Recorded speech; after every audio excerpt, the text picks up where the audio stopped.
once I affirm SP is obsessed with me in the best way, should I stop checking in on him privately?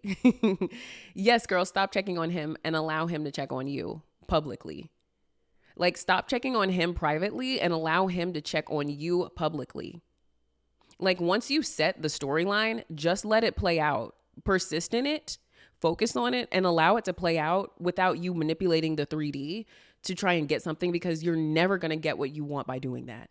I promise you, anytime you affirm that SP is obsessed with me and then you start doing behavior that is you obsessing over him, it's counterproductive. You're going against the very thing that you're manifesting. He's not the goddess. You're the goddess. You're the goddess. You are magnetic. You are alluring. You are the prize. You are the catch. So allow him to pursue you. Remember, if you were in the desired relationship with him, for real, if it was fully conformed in the 3D, why would you be checking on him in private as if you don't know him already, and as if you're like low key, like no, you wouldn't be doing any weird stuff like that, because you would be enjoying a loving, positive, favorable, exciting, very fun, consistent, mature relationship with him in the 3D. Like, you don't need to be checking for him, girl. Like, you don't need to be looking around checking for him. You're pushing him away. Literally, you're energetically pushing him away when you're doing that. So, yeah, let me go to my notes. Stop checking on him in private and allow him to openly check on you instead. If he's obsessed with you, then why are you checking on him and obsessing over him? Checking the 3D is not an attractive behavior. It's actually a behavior that will repel your SP or your specific desire. You need to become an energetic or vibrational match to your desire in order to experience them in your 3D. Shout out to the notes, shout out to my notes. Like, you need to get more disciplined, my love. We already talked about this. I think I did. I think you reached out to me for a quick Q&A. I think we already talked about this, but at this point I'm answering the question for the community. Yeah, you need to be more disciplined and trust in your power as the operant power of your reality, knowing that he has no free will, and allow him to conform in your favor. Like, literally allow it to play out. I think that was the next thing I wrote. Like, I would practice being relaxed, magnetic, and attractive, because if you want him to be obsessed with you in the best way, then you need to embody the state of being the woman who is highly desired and highly attractive. For real. If that's really what you want, you need to practice being her.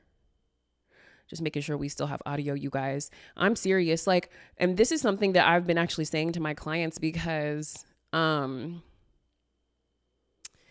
just affirming is not enough. Like, I mean, you can affirm and go on about your day, but you have to remember that affirming is like, for you, it's for you to shift your mindset into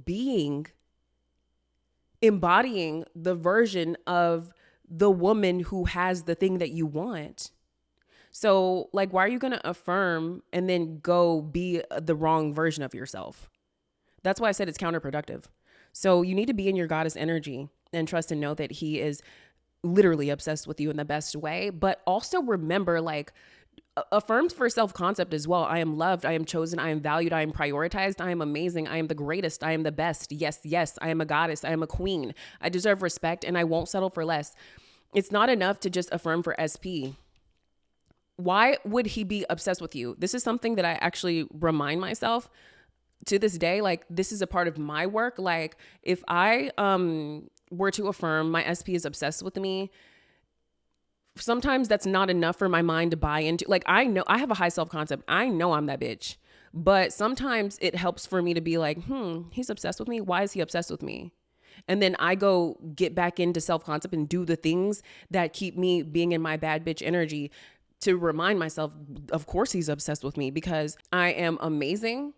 I keep my shit together. I'm disciplined, right? Like, I'm talented. I'm beautiful. Like, sometimes, yeah, you can affirm that he's obsessed with you and literally experience that in your 3D. But for me, I do a little bit of both. Like, I affirm for SP, but I also be like hyping myself up too, to remind myself, it's like, bitch, of course he's obsessed with you. Why? Because I'm that bitch. I keep my shit together. My platform is incredible. I have a successful business. I'm beautiful. I am talented. I am honest. I am loyal. I'm loving. I'm respectful. Bitch, I'm sexy as fuck. I'm snatched. I stay in the gym. Like when I ask myself, why is he obsessed? Why is he obsessed? Then I remind myself, oh, because I'm that bitch. And then I just go do the things that keep me being that bitch. Like, I don't know. Like I try to stay out of my crackhead energy. I tell a lot of my clients this. It's like, when you're checking around and like snooping around, like you're in your crackhead energy. Like we got to get out of the crackhead. Like there's no reason why you need to be like all like addicted and like looking around and like checking around for him. Like when you're doing shit like that, it's because you're not connected to self. When you're focused on him and looking around for him, you're not going to find him.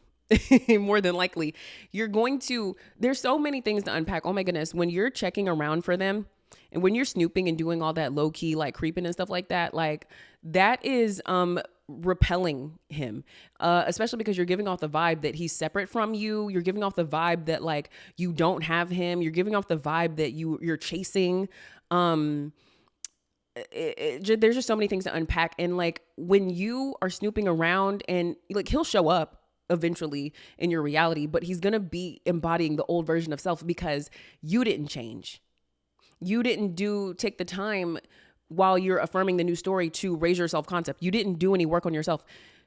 You mainly were checking around for him, which is embodying old self-concept, low self-concept, old version of yourself. So again, guys, they show up in your reality with a behavior that corresponds to your dominant state of being.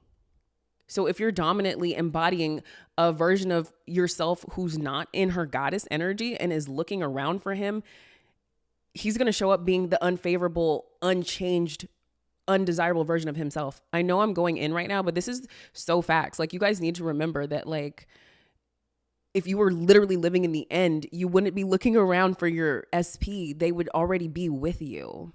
You guys would already be together. It would be so normal and obvious. It would be a regular thing, as if like your name, like your name. So you need to be like having this knowingness that, oh, this is my relationship partner. Like we're in a relationship. I know that he's mine. Like that's what you need to shift into. Like if you know that it's yours, you don't need to look around for it or check for it. Damn, there was something else I was going to say. But I kind of forgot what I was going to say. About checking for him. So anyway, maybe it'll come back to me, but here are some affirmations and it's a longer list. So, guys, put the timestamps down, please. I always have somebody who hooks up the timestamp, so I appreciate that. All right, so SP can barely wait for my call or text, so SP always calls and texts me first. Hearing my voice is so soothing and healing to SP. SP gets so excited and relaxed when he hears me speak. SP thinks about me every second of the day. SP has an emotional attachment to me and is very loyal, faithful, and trustworthy. SP calls me every day. SP is calling me right now. SP loves calling me. SP calls me on all of his breaks. SP loves being on the phone with me and never wants our calls to end. SP always asks me if we can stay on the phone a little longer. SP never wants to hang up. I always have to be the one to end the call because SP loves my company so much. SP is addicted to my voice and always finds unique and creative ways to make our conversations long, loving, exciting, engaging, insightful, and entertaining. SP cannot get enough of me. SP is always texting, calling, FaceTiming me, and sending me long and loving voice messages. SP's mind goes crazy if SP hasn't heard from me for over an hour. SP sees me as the one and is terrified of losing me or upsetting me. SP is thinking of me now. SP is staring at a photo of me right now. SP is texting me right now. SP is calling me right now. Seeing my name pop up on SP's phone screen is like their addiction. SP wants to spend every waking moment of the rest of their life with me. The first person SP thinks about in the morning is me. The last person SP thinks about at night is me. SP dreams of me often. They literally admitted this to me. SP is willing to fight for me if needed. SP knows that I'm way too important to lose. SP is obsessed with me in the best way, and I love that for me. So yeah, these always make me feel very confident and just like shift me right back into my goddess energy. And I remind myself, oh, like, no. I should not be checking around for him. He needs to be checking around for me. Like, it's just like this. That's how you stay in your power. That's how you stay in your magnetic, attractive energy, literally, by remembering that you are the god of your reality. Knock him off the pedestal. You are creating the version of him that you desire, not the other way around.